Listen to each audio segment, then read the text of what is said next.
Hey guys, welcome to our IPL weekly review powered by SSE. I'm joined as usual by Monty Panesar and Nakul Pande. First things first, breaking news coming out that today's game between KKR and RCB has been called off due to Varun Chakravarthy and Sandeep Warrior testing positive for COVID. Further news that three members of staff for Chennai Super Kings have now tested positive for COVID as well. What is your initial reaction, guys? I'll start with you, Nakul, and then I'll come to you, Monty. So yes, this is obviously worrying news that there has been a bubble breach. So the story goes that Varun Chakravarthy and Sandeep Warrior went for tests at a hospital outside of the bubble. What is meant to happen when that happens is that they are meant to be isolated on their return. That for some reason didn't happen, and they have as a result they have tested positive and now the entire KKR squad is isolating. From what we know, every other member of the KKR group has tested negative.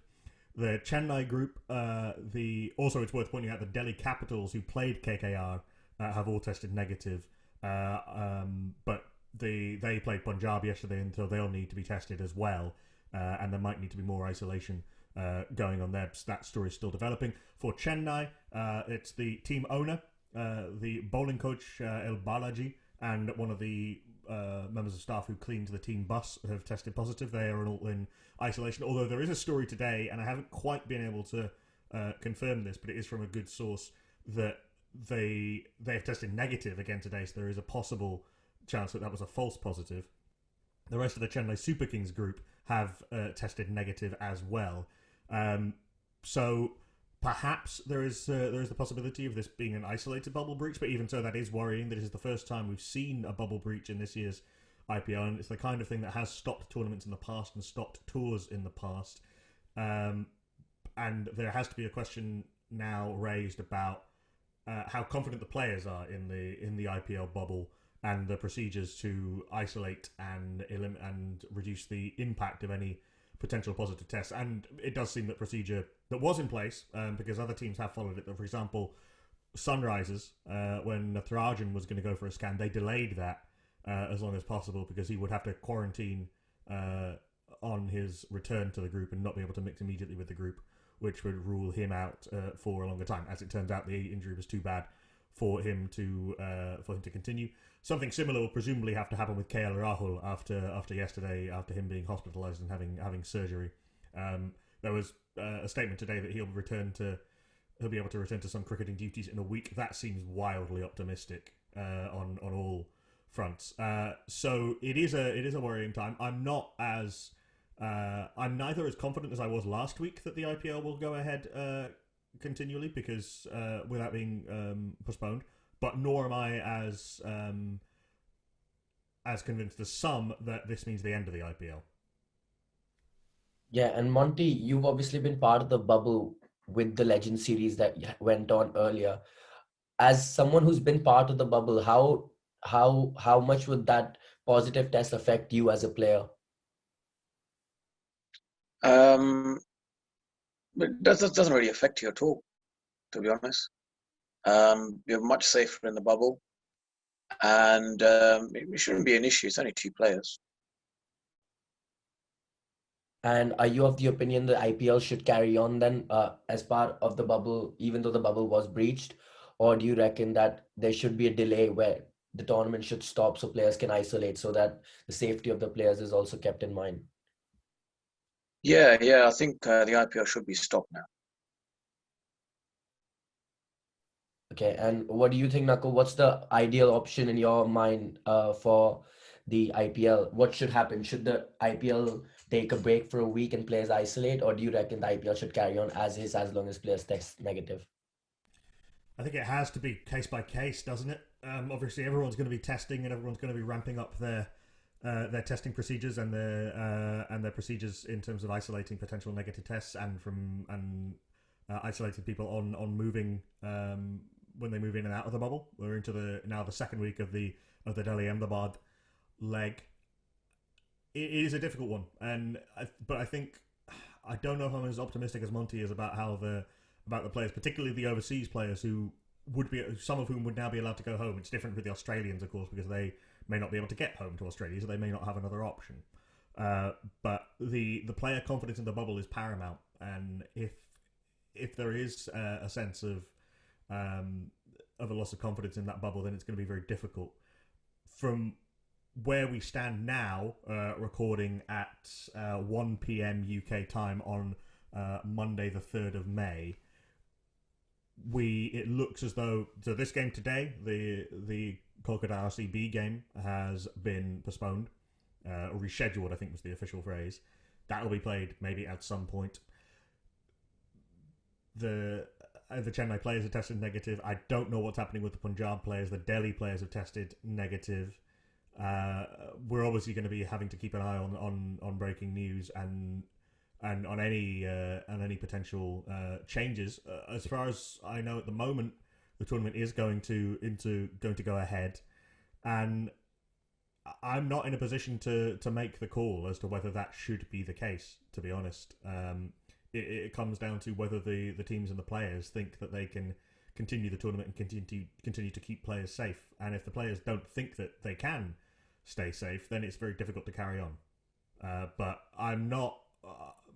My gut reaction is not to say stop it now and to pause the tournament. I don't think that the option of pausing the tournament for a week is that feasible, to be honest, given that there's not that long a turnaround between the end of the IPL and other international tours and commitments. So I think it'll either be the tournament goes ahead with a slight rejigging of the schedule for these two teams, or it gets stopped and declared essentially null and void.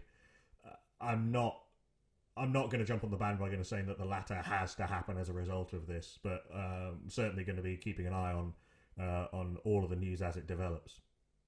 Yeah, I think it'll be an interesting next couple of days of how the IPL goes on with this. But moving on from that to cricketing matters that have happened over the last 1 week. First talking point of the week has been KL Rahul's injury. It was a surprise to all of us how sudden it came about. Mayank Agarwal captained the side. David Malan finally got his chance after weeks of us saying, when will he get his chance? When will he get his chance? What are your thoughts? I'll start with you, Monty. How big a blow is KL Rahul to the Punjab side, and how good was it for you to see the world number 1 T20 batsman David Malan to finally get a game? Yeah, well, KL Rahul has been in phenomenal form, and part of every IPL franchise, they've obviously got to have contingency plans unless the player gets injured. So they've got the likes of David Malan to play. He gets his opportunity, and he obviously, probably was a bit of a subdued, performance from him, and from what can recollect of his batting. Actually, he was probably one of the sort of top 3 batsmen in T20 cricket for England. Now, obviously, in the world rankings, it's great to see an Englishman being number 1 in the world. We may, expect a bit more sort of, a bit more fireworks from him. In the next Punjab Kings 11 match, I think that's the kind of cricket we expect from him. But overall, yeah, any key player from any team will be richly missed. Yeah, and Nakul, coming to you, is KL Rahul the captain going to be a bigger miss, or KL Rahul the player? I think KL Rahul the batter. And we saw in the win against RCB that when he does fire and when he does find that fluency, he's a very difficult guy to stop scoring, even with an improved RCB attack. And he set up that wing along with Harpreet Bragg against a very good RCB team. As a captain, he's inexperienced, and they do have other options. Mayank Agarwal hasn't done that much in terms of captaincy. He doesn't captain at state level, but I think he did a decent job yesterday, and he's got leaders around him in terms of Chris Gale. But I think he's got the same problem that KL Rahul did in that he's got a very imbalanced team.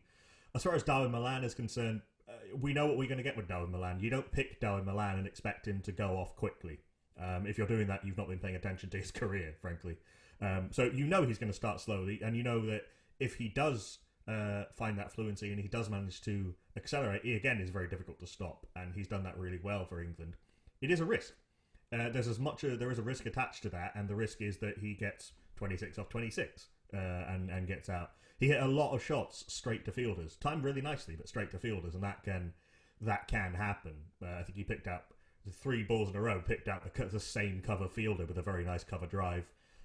a couple of those could go for four, and it starts to look a little bit better. And but the worry for Punjab is that they have too many players who start like that. They've got him and Chris Gale, who both start in that similar mould. They don't have KL Rahul now. Simran Singh is quite inexperienced. And Mayank Agarwal then suddenly has a lot of pressure on him to both start quickly and bat long, which is a very difficult balancing act. I'm a little disappointed that they've dropped Nicholas Pooran. I know he's been out of runs, but he's such a player with such upside and a player who can devastate any attack in the world. I understand why they did it. I understand that they wanted to have the two overseas bowlers and to have Chris Gale and David Malan, and that leaves Pooran vulnerable with the run he's been having. But I am a little disappointed that they've gone away, Punjab, from what their plans seem to be at the start of the year so quickly. And just the other thing on KL Rahul, it can't be easy finding out 2 hours before the game starts that your captain and your leading run scorer is having emergency appendix surgery. Yeah, I think they cope with it really well, with especially Mayank Agarwal taking up that role of leader as well as the chief opening batter. He scored 99 not out. I mean, that's a great response. But Monty, coming to you, David Malan batted at 4 in that game that he's just come in. Do you think that's a bit low for him, considering the inexperience at the top of the order? Of course, Gale's very experienced, but Prabh Simran Singh opening is quite inexperienced. Would you be tempted to open with Gale and bat Malan at 3? Piraj, that's a really good point. Yeah, I agree with you. I think for England, where does he bat? Number 3. That's 3 usually in T20s, yeah. Yeah. So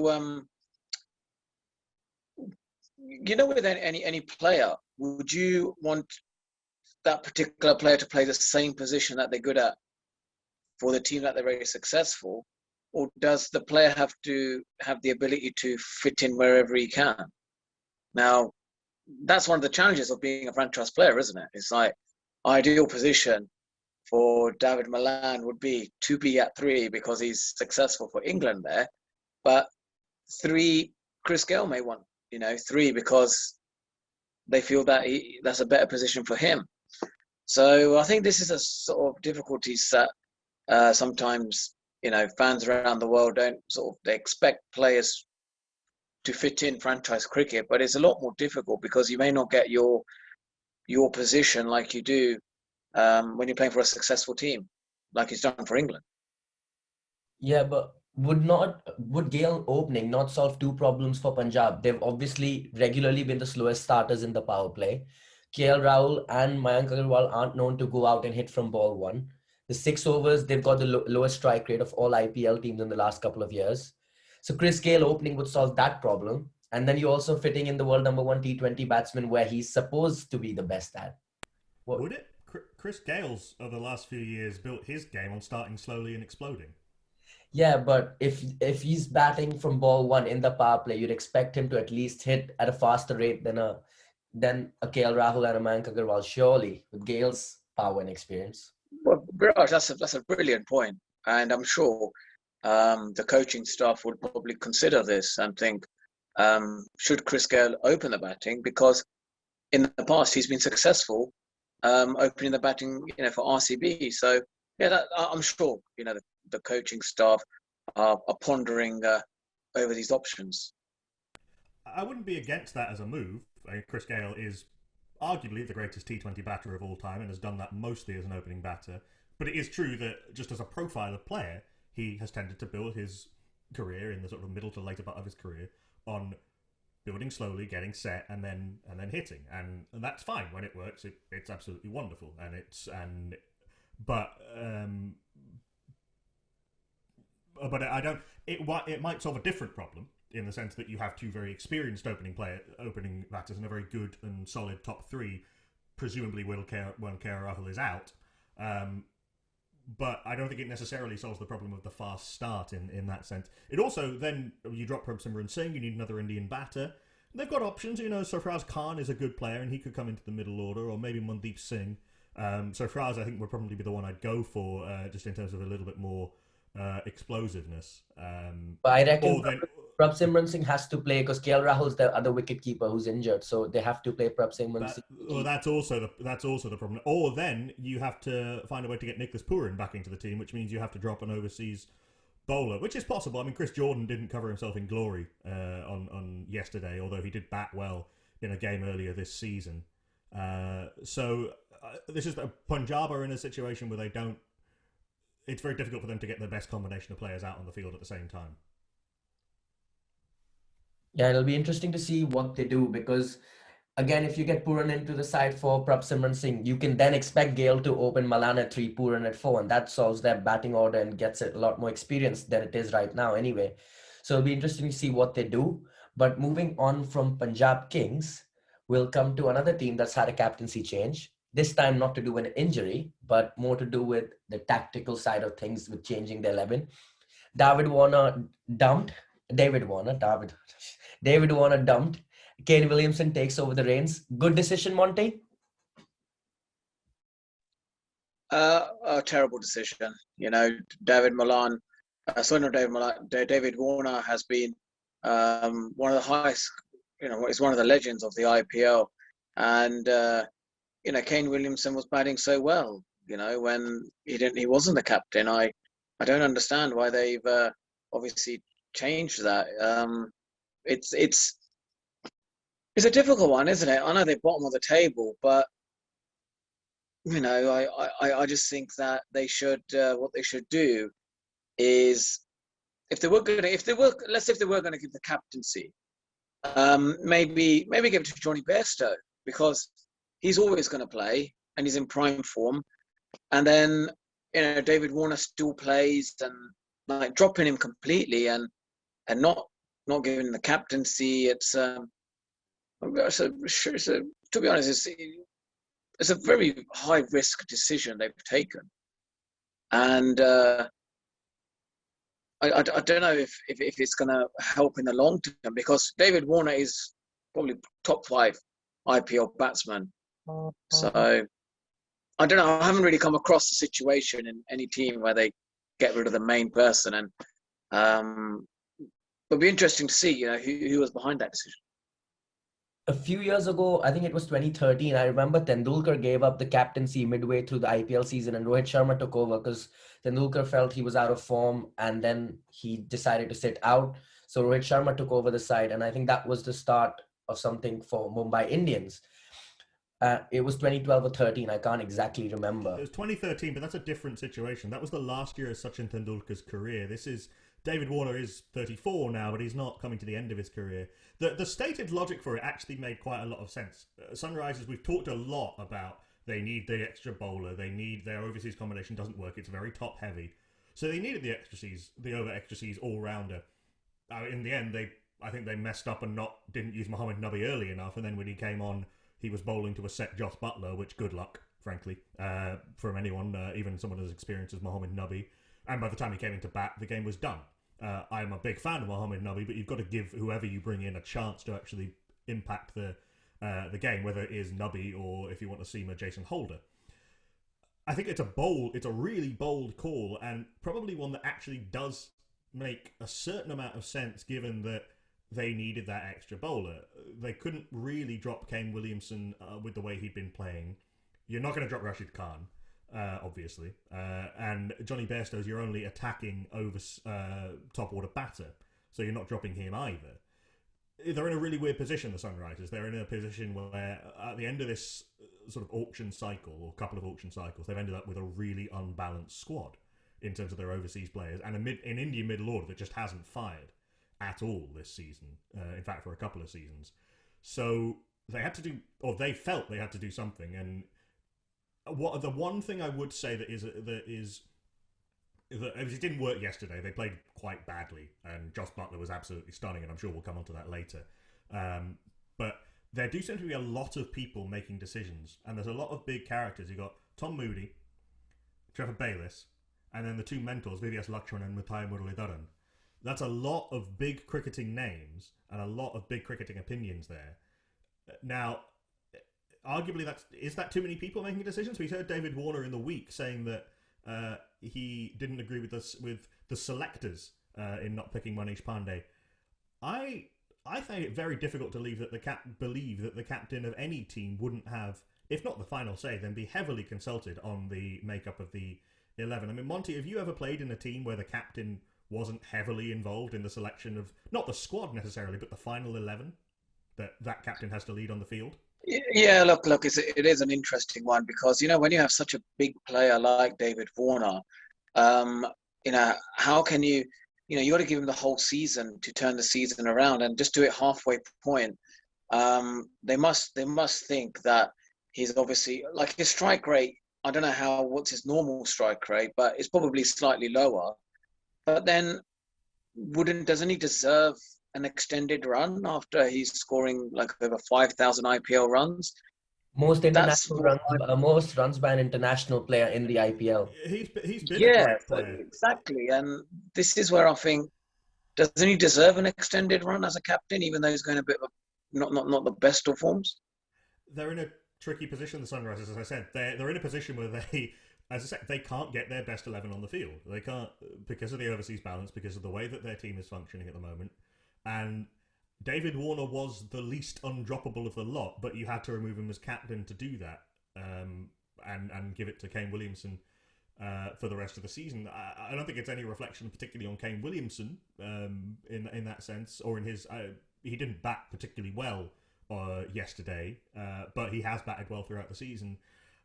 David Warner has also not been batting very well and has actually been putting a lot of pressure on his team. But they're in a situation, the Sunrisers, where I think either sticking with him or not sticking with him were decisions that have a lot of potential to go wrong. They're in a position now where they basically need to win. They can maybe afford to lose one more, maybe at most two more to make the playoffs for the second half of the season. And maybe it's just a case of this team has come to the end of its life cycle, and really that mega auction can't come soon enough.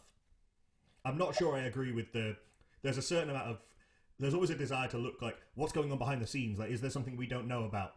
I don't know if that's the case. I'm not sure if I'd go that sort of conspiracy theory on it. I think a lot of the publicly stated explanations make sense, but are really harsh, and that's the position the Sunrisers have found themselves in.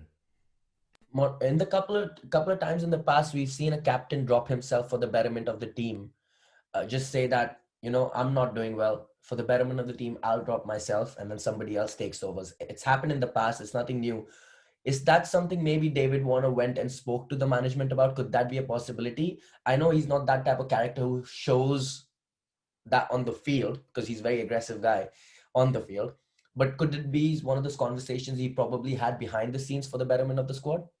From what we know, it was the management who went to him, and he said that he was shocked and disappointed afterwards.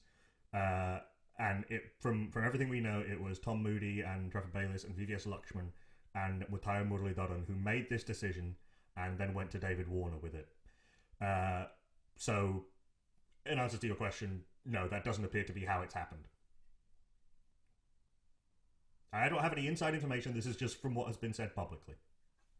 Yeah. What do you think, Monty? Do you think that's a possibility, or nah, Nakul's right? It's just not gonna happen.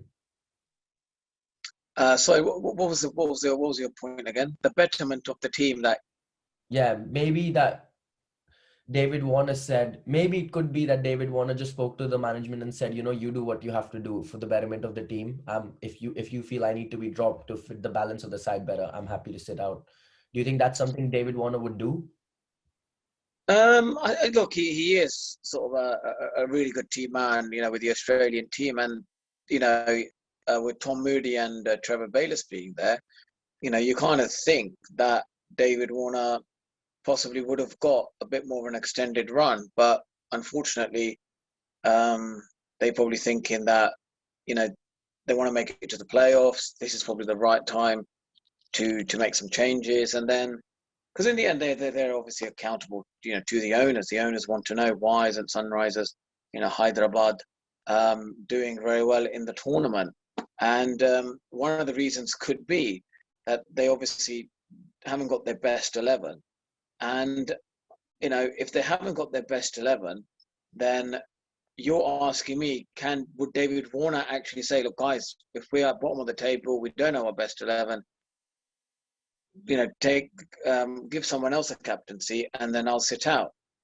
And by all means, that probably is the case because of how much, of a great team man David Warner is.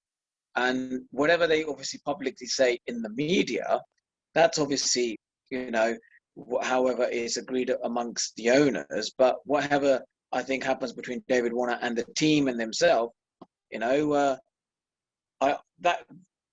it wouldn't surprise me, because sometimes all great players, they know that there comes a point where maybe for the betterment for the team, it is probably best to sit out and watch the team succeed. I don't think it's at all implausible that it could have happened. I'm just saying, from what we know, that isn't how it happened.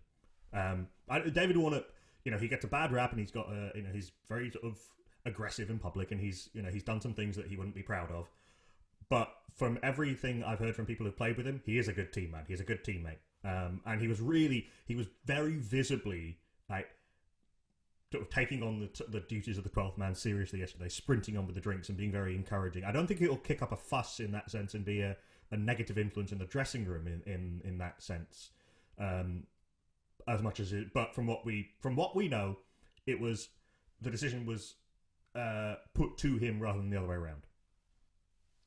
Fair enough. And I think we'll move on from that to some performances of the week, powered by SSE. We will call them the SSE Standout Players of the Week. And we'll start with Jos Buttler, his 100 against Sunrisers Hyderabad last week for Rajasthan. 124 of 64 balls. Finally, we get to see the Jos Buttler we all know, scoring them runs for fun. For initial thoughts, Monty, what did you make of that innings? Yeah, look, it was an innings that we know when Jos Buttler is at his best, this is the performance he can produce. But for him to do it on a consistent basis, that's very difficult. So he can't keep scoring 100 every game. But when he's able to do that, let's say maybe once 100 per tournament per year of the IPL, I think you're getting your money's worth, with Jos Buttler. What a brilliant innings that was, and it kind of lifts the whole team, and they were, absolutely brilliant, Rajasthan Royals. So I think that's the sort of, if I'm a coach, the permutation I'll be looking at. There'll be one winning innings from Jos Buttler, where it changes the momentum for the side, and that's what great IPL players can do. Like, they've had a couple of wins and not really sure where we're heading on the table, and you get Jos Buttler to perform like that.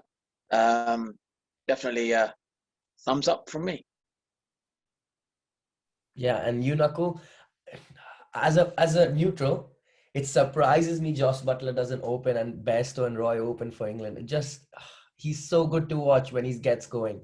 It just feels so sad that he's batting in the middle order at 5 or 6 for England when he does so well when he opens and he gets going. What are your thoughts, Nakul?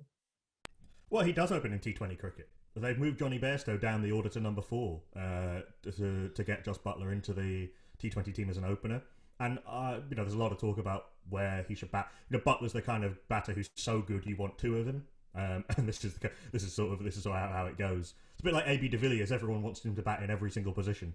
It doesn't work like that, and it's worked really well for England, because actually Johnny Bairstow's brilliant against the spinners in the middle order. Now in one-day cricket it's different. In the one-day internationals they have Bairstow and Roy. You can't really argue with scoring at 7 and over and averaging 60 between the Bairstow and Roy and Buttler in the middle order. So in one-day international cricket, but I think there's very rarely England are probably the only team that Jos Buttler could afford not to open for because of the strength. I think for Rajasthan Royals, he's got to open in T20 cricket, and I think for most franchises that will be the case. This was a really interesting innings because he wasn't at his fluent best to begin with, and particularly Sunrisers made the bold move of bowling Rashid Khan twice in the power play, and Bhuvneshwar Kumar, so they were aware of that threat. They're aware that Rajasthan were very top heavy with Buttler and Jaiswal and Sanju Samson, and hadn't had a great deal from the middle order. And he struggled against Rashid Khan, as he has done throughout his career, really. There's a couple of reverse sweeps that didn't really come off. But the once he got through Rashid Khan by hook or by crook and a little bit of luck, and once he got going, the stats are ridiculous. First 37 balls, 42 runs, which is 6.8 runs and over. Last 27 balls, 82 runs, 18.2 and over. He's scoring at 3 runs a ball for the last 27 balls. There was no way you could bowl at him. He was hitting spinners back over their head for 6. He was pulling fast bowlers. He was jumping and hitting square cuts over extra cover for 6. I was really interested. I was watching the way he was opening the face of the bat and almost getting his bat almost pointing vertically upwards. There was no intention of trying to keep the ball down. It wasn't a case of just clearing the boundary or hitting over the boundary fielder. He was deliberately trying to hit the ball as far as he could, recognizing exactly what the needs of the game were and what the needs of the situation were. And Jos Buttler is one of the great sights in cricket when he's going well, and it was an absolute joy to watch. Yeah, and I hope we get to see more of Jos Buttler in this edition of the IPL, because honestly, as a neutral, it's lovely to watch Buttler do what he's been doing for the last 4 or 5 years in his career. Moving on from Jos Buttler to another IPL legend, in fact, a T20 legend, Kieron Pollard. 87 not out, 34 balls against Chennai Super Kings, won Mumbai Indians the game in the very last over. What did you make of that innings, Monty? Old is gold, isn't it? Yes, I agree with you. That's a really good point there, Viraj. Old is gold. I agree with you that Kieron Pollard, played probably one of the greatest, IPL innings that we have seen, for a very long time. And you're going to get these kind of innings played where he was hitting, blistering sixes out of the ground with such venom and velocity. It was a pleasant surprise, but fantastic for a cricket fan to watch such a wonderful IPL innings. Yeah, Nakul, going into the game, Chennai scored 218 after 20 overs. At that point, surely they must be thinking 70-30 in our favor. We've got this. And then probably midway till Pollard came into the innings, they also felt, okay, yeah, this game's in the bag. And then Pollard just went wild. Yeah, I think at the halfway stage, or just after the halfway stage, Mumbai needed 15 and over when Pollard was just getting set. And Chennai played really well for most parts of this innings. Faf and Ruturaj Gaikwad batted really well. Ambati Raidu batted superbly for Chennai in their first innings. And then the Chennai with the opening bowlers bowled really well. I think Jadeja and Moeen Ali really put the brakes on brilliantly for Chennai. But then Kieron Pollard is the most experienced T20 player in the world. He knows exactly what his game is, and he's also improved his game. He used to. There was a I can't remember which over it was, but he hit a 6 over cover, a 6 over long off, and then this unbelievable sort of flick over mid wicket that just sailed for 6. His hitting range has got better in the last few years, which is really quite terrifying when you consider how good he was before. And that was the kind of innings that only Kieron Pollard could have played. Also bowled pretty well, got 2 overs. So it's a combination of his skill, his experience, and his aura. It's like he carries this like a mind ray around with him, and he frazzles the minds of the opposition. He just takes charge of the situation with this swagger and this presence, and added to that his skill and it's all of those years of deliberately practicing hitting sixes. He never looks like he's trying to hit the ball hard. He never looks for a second like he's out of control of his bat swing. I was fortunate enough to commentate this game for the BBC, and I was commentating the last few overs, and you could tell. I don't know, maybe we were at the start of the games, but certainly you could tell sort of 5 overs out when they still needed 15 and over. Kieron Pollard's got this. Even that really good over from Sam Curran, his third over was brilliant. Bowled only went for 6, and he got the wicket of Hardik Pandya. But even then, at that point, you could tell if Kieron Pollard stays to the end of this game, they've got this, and he completely blew CSK away. It's one of. And he bowled very well. I don't think it's one of the best performances, all-round performances. I don't think it's quite up there with Jadeja's in terms of the all-round impact on the game, but as a batting performance and as a one-man heist, it's one of the great T20 performances of all time, even by his standards. I covered the CPL last year, and he for Trinbago Knight Riders, won a game by himself against the Barbados Tridents, where he hit Hayden Walsh for 5 6s in an over.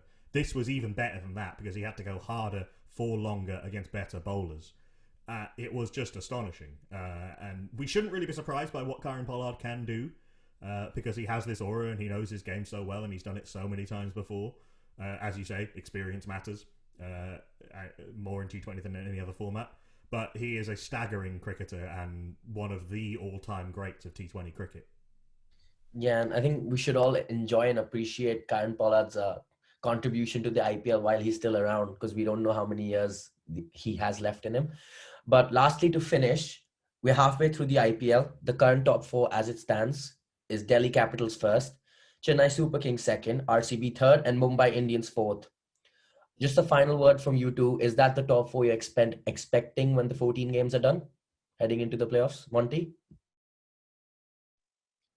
Yeah, I 100% agree with you there, Viraj. I reckon that would be, the top four, and you are again spot on. So I fully agree with you, Viraj. And Nakul? Yeah, I think so. Sunrisers need to go on an incredible run to challenge the playoffs. Punjab have had are unbalanced and have obviously lost KL Rahul. Rajasthan are very inconsistent. They can pull up performances like this, and I think they've done well to deal with the amount of injuries they've had. They've only just signed Gerald Coetzee, who's an uncapped South African fast bowler. He's their fifth overseas player. They've had to go with these same four overseas players for the last few games, and they've lost a wonderful player in Archer, Ben Stokes, who can win games, Liam Livingston, Andrew Tye, and there's so much resting on their star players. KKR, I still think have a huge amount of upside. They can perform an awful lot better than they have done, and I think they would be the only threat to this top four. But these four do look like the best four teams in the tournament in terms of knowing what they're trying to do and having the players to execute it. Mumbai are only going to get better as the tournament's gone on. The tournament goes on, I think. We know what they're like. So I would expect these four, in some sort of order, to be the top four come the end of the tournament. And that order does matter. Like finishing top two against finishing 3 and 4 does matter because of the extra bite of the cherry you get in the playoffs. Yeah, it'll be good second half of the tournament. I'm hoping. Assuming of course the tournament does go ahead, which is not necessarily not as much of a given as I thought it was this time last week. Well, only time will tell, but hopefully KKR, like you said, pull off one of those miraculous performances and are in there. At least that I know that will make me happy. But thank you both for joining me, Monty and Nakul. Really appreciate you taking out time, and hopefully we are here next week with the IPL still carrying on, because I know it brings joy to millions of people around the world, including the three of us. So thank you too for joining me, and I'll see you next week.